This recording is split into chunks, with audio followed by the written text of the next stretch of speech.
finally natuloy na nga yung pagja-Jollyland namin ni Ven. After almost 4 months, ngayon na lang ulit kami nakabalik dito sa Jollyland. Sa pagkakatanda ko nga, birthday pa ni Mama yung huling punta ni Ven dito sa Jollyland at nung June pa yon. Matagal na ngang nagyayaya si Ven na mag-Jollyland kami, kaya lang sunod-sunod yung mga bagyo kaya hindi rin kami makalabas ng bahay. Tapos may school na rin kasi siya. Kaya nung nagkaroon ng long weekend last week, sinamantala na namin at nilabas na namin si Ven para ipasyal. At ngayon nga, hindi lang si Ven mag-isa ang pupunta ng Jollyland, kundi kasama niya si Ate Zia at Kuya Gio. Kung followers nga namin kayo, alam na alam nyo na hindi namin first time dito dahil nga favorite ni Ven dito sa Jollyland, specifically dito sa Robinsons Manila branch. Pero ngayon na pumunta kami, feeling first time namin dito dahil grabe, sobrang andaming nagbago dito sa loob. Saturday nga nung nagpunta kami dito, kaya himala na hindi masyadong maraming tao at hindi crowded. Siguro dahil yung mga tao ay nasa sementeryo pa ng mga araw na to. 1 hour nga lang yung in-avail namin dito, which is 350 pesos kasama na ang companion at feeling ko sapat naman na yung 1 oras sa kanila.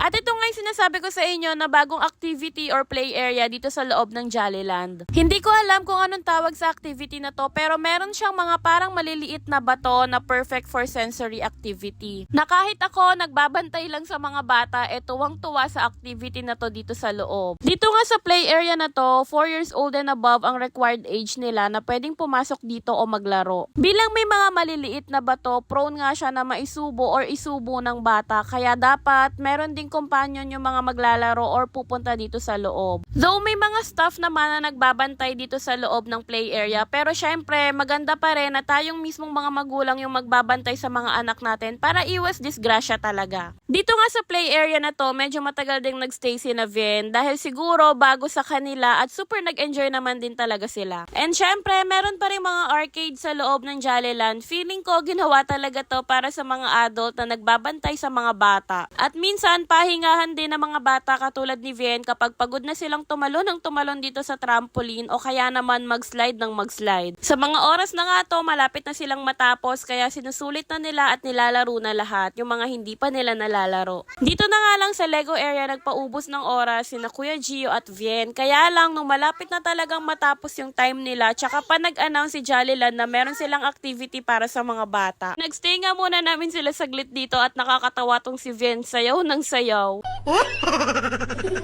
Tinapos na nga lang muna namin dito yung pasayaw ni Jollyland dahil tignan nyo naman yung 3 bata sayaw ng sayaw lalo na tong si Ven. Gustuhin man nga namin mag-extend pa ng 1 oras para lang makasali sila sa activity hindi na namin nagawa dahil nga 6 PM na rin ito tapos magdi-dinner pa kami. Kaya after nilang sumayaw, lumabas na rin kami at nag-bumpcorn na lang kami para naman sulit na sulit itong pagja-Jollyland nila ngayong araw.